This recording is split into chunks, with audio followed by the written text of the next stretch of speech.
ব্যৱস্থাক লৈ এটা গুৰুত্বপূৰ্ণ ঘোষণা কৰিছে মুখ্যমন্ত্ৰী ডক্টৰ হিমন্ত বিশ্ব শৰ্মাই এতিয়াৰ পৰা আৰু অসম ভ্ৰমণলৈ অহা বহিৰাজ্যৰ পৰ্যটকে অন্য কোনো স্থানত থাকিব নালাগে ৰাজ্য চৰকাৰে বহিৰাজ্যৰ পৰ্যটকৰ বাবে এতিয়াৰে পৰা ব্যৱস্থা কৰিব হোমষ্টেৰ ব্যৱস্থা কৰিব বুলি মুখ্যমন্ত্ৰী ঘোষণা কৰিছে দৃশ্যাংশ আমি আগবঢ়াইছো কিছু এই মুহূৰ্তত এটা ডাঙৰ খবৰ আমি এই মুহূৰ্তত জনাই আছো ৰাজ্য চৰকাৰে এতিয়াৰে পৰা বহিৰাজ্যৰ পৰ্যটকৰ বাবে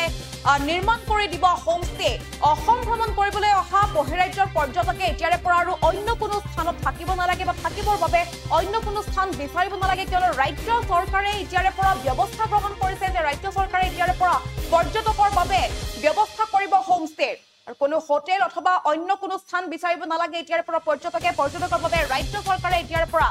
হোমষ্টেৰ ব্যৱস্থা কৰিব 5ৰ পৰা 10খন পৰ্যন্ত অসমৰ পৰ্যটনস্থলীসমূহৰ আশে-পাশে হোমষ্টে নিৰ্মাণ কৰাৰ কথা ঘোষণা কৰিছে অসমৰ পৰ্যটন উদ্যোগক লৈ এটা ডাঙৰ ঘোষণা কৰিছে মুখ্যমন্ত্ৰী হিমন্ত বিশ্ব শৰ্মাই পুনৰবাৰ জনাই আছো এতিয়াৰে পৰা আৰু বহিৰাজ্যৰ পৰ্যটকৰ কোনো চিন্তা নাই বহিৰাজ্যৰ পৰা অহা পৰ্যটকসকলে অসম ভ্ৰমণ কৰিবলৈ যেতিয়া আহে তেওঁলোকে অন্য কোনো ঠাই বিচাৰিব নালাগে থাকিবৰ বাবে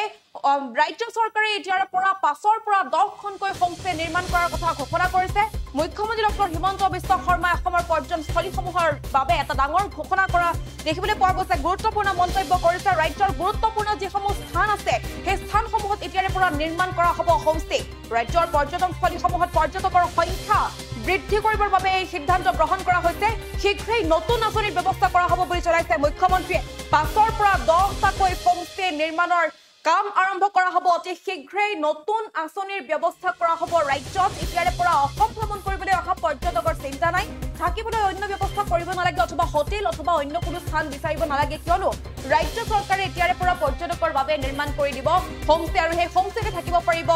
বহিৰাজ্যৰ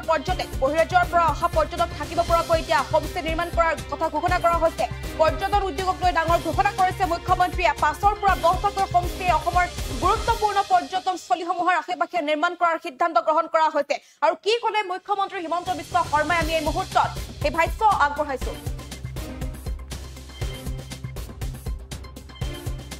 সুন্দৰ স্থান আছে কিন্তু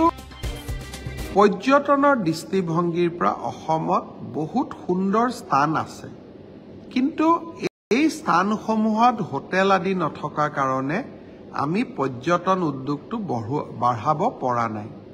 আমি এবাৰ চিন্তা কৰিছো যে অসমত আমি হোমষ্টে অৰ্থাৎ অসমৰ গুৰুত্বপূৰ্ণ স্থানসমূহত পৰ্যটকৰ সংখ্যা বৃদ্ধি কৰিবলৈ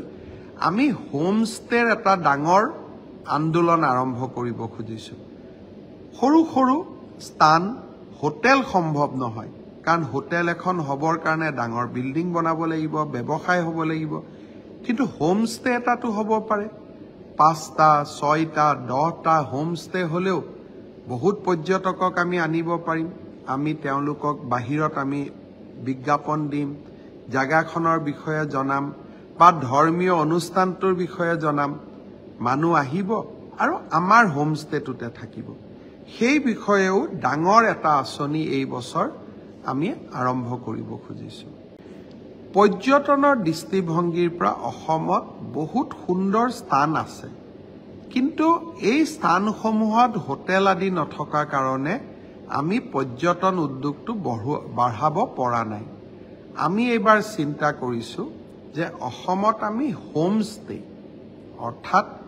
অসমৰ গুৰুত্বপূৰ্ণ স্থানসমূহত পৰ্যটকৰ সংখ্যা বৃদ্ধি কৰিবলৈ আমি হোমষ্টেৰ এটা ডাঙৰ আন্দোলন আৰম্ভ কৰিব খুজিছো সৰু সৰু স্থান হোটেল সম্ভৱ নহয় কাৰণ হোটেল এখন হবৰ কাৰণে ডাঙৰ বিল্ডিং বনাব লাগিব ব্যৱসায় হ'ব লাগিব কিন্তু হোমষ্টে এটাটো হ'ব পাৰে 5টা 6টা 10টা হোমষ্টে হলেও বহুত পৰ্যটকক আমি আনিব পাৰিম আমি তেওঁলোকক বাহিৰত আমি বিজ্ঞাপন দিম জাগাখনৰ বিষয়ে জনাম বা ধৰ্মীয় অনুষ্ঠানটোৰ বিষয়ে জনাম মানুহ আহিব আৰু আমাৰ হোমষ্টেটোতে থাকিব সেই বিষয়েও ডাঙৰ এটা আঁচনি এই বছৰ আমি আৰম্ভ কৰিব যিকোনো খবৰৰ বাবে যোগাযোগ কৰক 7099017330 আৰু 7099017110 নম্বৰত যিকোনো খবৰৰ বাবে